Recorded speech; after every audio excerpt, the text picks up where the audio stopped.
Hey everyone, really special video here on the Made for the Range YouTube channel today. Hopefully something that we get to do on a regular basis.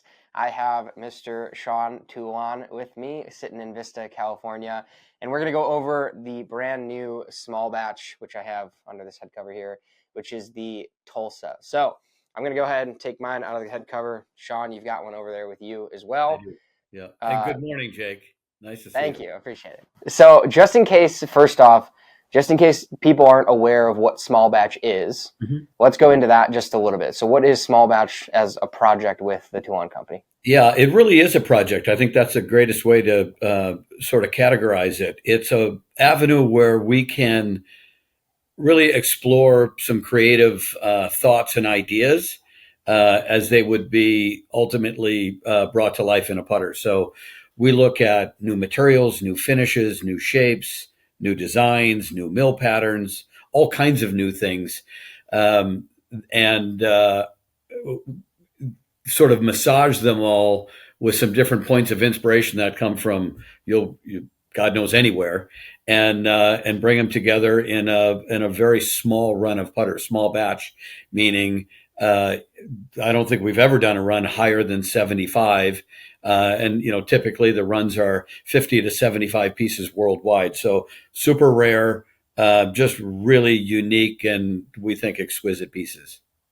Yeah, absolutely. I think there's a lot of, like we've talked about it before, but the material usage for small batch is usually a little bit more, I don't want to call it experimental because it's not like you don't like, what you're going to get out of that material. But moving right into the Tulsa, the big thing that happened here was it's a variation of the Austin design, we'll call it, but Yeah. something really cool happened with the sound. So walk us through what happened there, kind of how that feedback process worked out, and then the first time that you guys really got that sound from impact out of this. Yeah, so it's a really important overall design in um, putter making today, and it's really become important because one of the great putters I think of all time, but certainly of today, uses a model that's somewhat similar to this. Yeah. So it's basically it started life as our a version of our Austin head, which is just a really classic sort of Scottsdale Anzer sort of idea, right? With all kinds of tweaks and changes. And there's so many things, Jake, that go into creating the sound and the feel of a putter.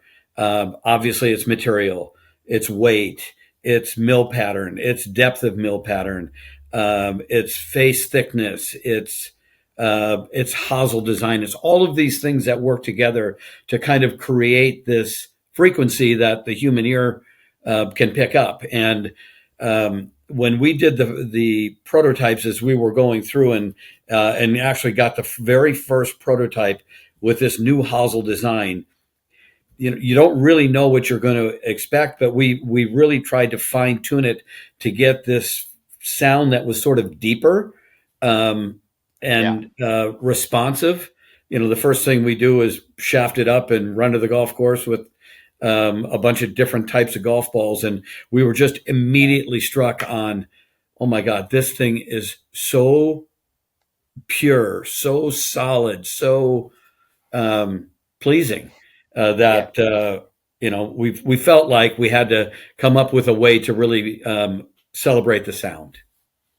Yeah, it was crazy to me. So the first time I took it out on course, because I had been talking to Preston about it, and he said that was like kind of the big surrounding story of this was the Tulsa Sound, which we'll get into Hmm. in a second. But Hmm. I, me being me, I was like, okay, like I hit it, and I was like, yeah, it sounds great, but I didn't understand it, and I brought my Austin out, my just regular first run collection Austin, and then I hit that back to back with this, and I was like, oh, okay, so I get it. This is very, very different. This feels very confident when you hit it. Like it Yeah. just feels. It's almost like the putter's telling you did a good job, is what it Right. feels like to me. Okay, so moving off of that, Right. there's a sticker that everybody has seen already. It's been in a couple of the videos. And that sticker says the Tulsa Sound, which also leads us into the lightning bolts that are featured in a couple of different parts of the head. So walk us through the origins of Tulsa, first off, why this is named Tulsa, and then we'll talk about that Tulsa Sound connection a little bit. So the idea of moving from Texas, home of the Austin and LaGrange and the actual Texas model that we did, which were Yeah, all sort of variants of the Austin design, and this was going to be another one. Proximity to Oklahoma, obviously they're neighboring states, right? So we like to kind of play off of some of these interesting little sort of coincidences, right? And then when we dug a little bit deeper into places in Oklahoma, the one that just jumped off the table for a lot of reasons, but was Tulsa. And Tulsa was interesting to us because, well, one, I'll just go to championship golf first. sure. The PGA Championship has been held more times at Southern Hills in Tulsa than any other golf course in America. So the connection to championship golf is amazing there. But there's a really cool, we try to make sure that there's an emotional connection to any Yeah, of our products and putters, especially in small batch, that is more visceral, I guess, is the right word. And when we looked at Tulsa, and this was just such an overwhelmingly great sound of this putter. There's a studio called the Church Studio in Tulsa, which was founded by a musician named Leon Russell that is there today, and it really was the foundation of this type of music, which was just sort of a combination of a bunch of different ideas that came together to get to create what has become known as the Tulsa Sound. So Tony, of course, being yeah. deep into music and music history and all of the things that go with that, Tulsa Sound just became just like, well, that makes too much sense almost, right? Yeah. So Tulsa Sound, Tulsa championship golf, it all kind of comes together to create a package that we think is pretty cool. So then the lightning bolts that are featured on the design, those lightning bolts come from the church studio, correct? It's That's part right. of their kind Yes. of foundation of their logo.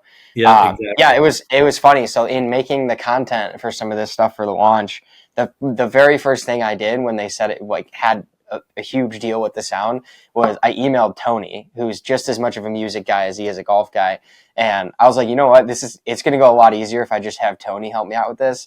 I think it took Tony 45 seconds to send back like 10 songs that were going to work for some of the stuff we made, Right. which was really cool. Like it shows his connection to this whole project too, because I know Tony's been a part of the small batch project as a whole since the beginning of it.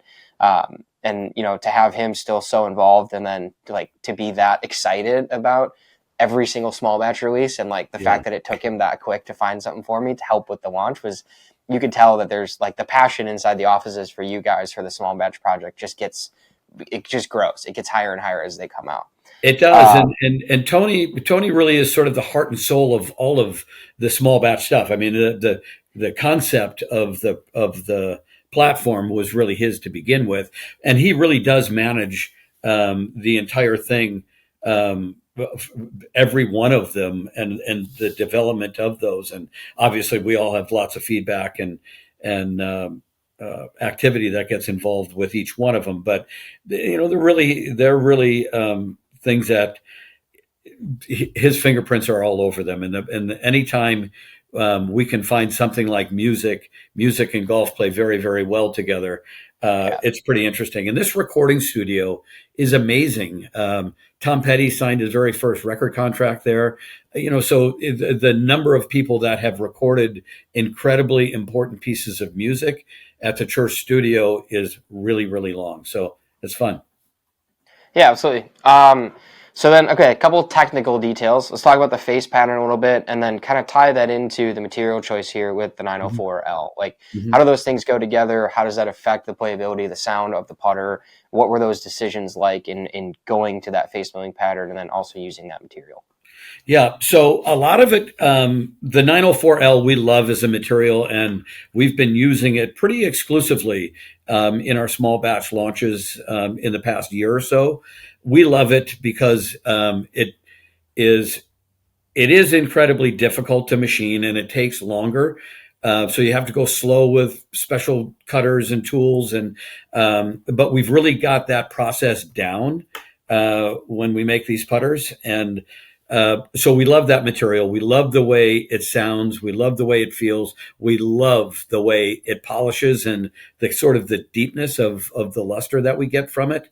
Yeah. So we had something that we knew a lot about when we kicked off the project. The thing that really is sort of the wild card is when we do a different hosel. So these Hmm. H1 necks, plumber style necks, we've got a lot of experience with, and it's fairly predictive. This one is not that sort of neck, right? So it's kind of a mid-size shaft over slant where you get about 5/8 of a shaft of offset.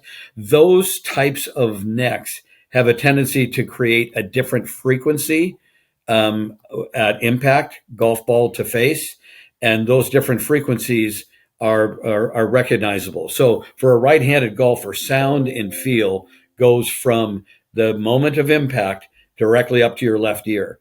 And whatever your left ear gets and receives, that's how you're going to take it and equate it to how does it sound and how does it feel, right?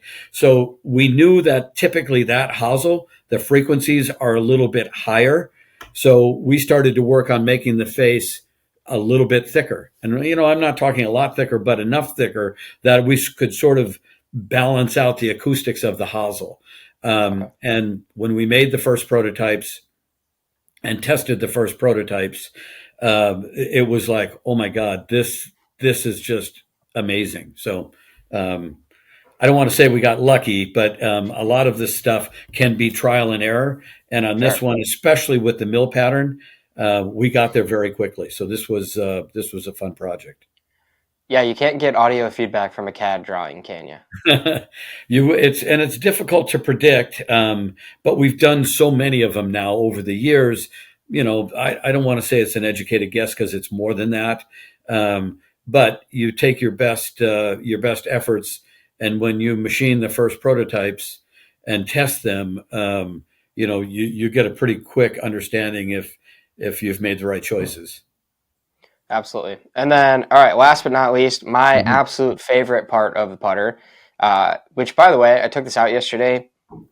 Just every putt was just finding the hole, and I attribute that to one thing, and that's the sight dot. I'm a big sight dot nerd. I love sight dots. Yeah. So, what's the decision there though to go with the sight dot over a flange line or a top line or both or blank, or Yeah. is it just a conversation between you guys in the office, or is there a reason you went with a sight dot for this particular shape? This is when you look at this putter, Jake. I mean, it's very uninterrupted visually, right? It's really Yeah. simple. And I said to somebody the other day, those are the most difficult putters to make because there's no place to hide. So if you miss a Yeah. radius or you don't do a blend well or as good as you should, you see it, right? We felt like we really did a magnificent job on every curve and every blend and every radius. And when you look at this style of putter, and especially, it's also heavily influenced by a model used by one of the best putters in golf. He happens Yeah. to have on his a sight dot. But we like sight dots because of the simplicity of the aesthetic. And the second part of it is when you have a sight dot or something on the top, could be a little sort of Jordan Spieth line or Yeah. a dot like this. The um, odds of a golfer striking it off the CG, off the center of the sweet spot, go up pretty dramatically. So there's real science behind something on the top versus nothing, or even something in the flange. You're going to hit the sweet Yeah. spot more often. Awesome. All right, and then so each small batch is going to come with the cool small batch head cover.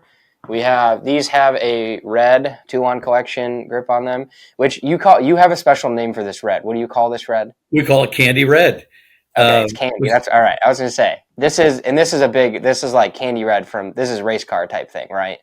It's beautiful, I think. Yeah, so it's got a little bit of a sort of a translucent feel to it. So it's got a real life to it. The color choice of the putter being which we call Tour Satin Mist or Tour Satin Silver is really clean and just beautiful. We went with a candy blue and a candy red. Those were really borrowed from the state flag of Oklahoma, which also has some gold or yellow tone to it. So we tried to tie it kind of to that, Sure. and just bring it all together. And we thought the red grip was really a nice compliment. Yeah, it looks awesome. And then everybody that orders one, it's going to get shipped in a special small batch box with a COA signed by yourself, correct? It is, yeah. So each one of them is numbered, and the number on the certificate will match the number on the back of the putter on the shaft band, which is a hologram. It's really cool, and the box is meant for those to keep if they choose to collect. Yeah. And a lot of our people game these, and a lot of our people collect them. So a lot of our customers get them out on the golf course and get them dirty, which makes us smile. Awesome. All right. Well, I think that's it. I think we covered everything. So thanks for sitting down. Everybody, if you're watching this, by the time you're watching this, these are available for sale right now. If you're watching this more than probably 48 hours after the launch of this, you probably already missed out by this chance. But look on ToulonGolf.com for the first run collection that they have, as well as future small batch releases that are coming. You guys are really killing these. I mean, these are getting pumped out at least once a month at the moment, which is so cool to see. It just gives people more opportunity to get into small batch. So It's really really cool. fun for us, Jake. It's just if sorry to interrupt, but it No, is really fun for us and to take the ideas that the whole team has and have it sort of manifests into what we think are just beautiful pieces of very playable art. yeah, It's pretty cool. awesome. All right. Well, I think that wraps it up. So look out for small batch Tulsa. I love the music connection, and those lightning bolts are really sick. I keep looking at those little lightning bolts. They're just cool. But all right, thanks, Sean. Thank you for sitting down. Appreciate it, and we'll see you. We'll see you next month. Thanks so much, Jake.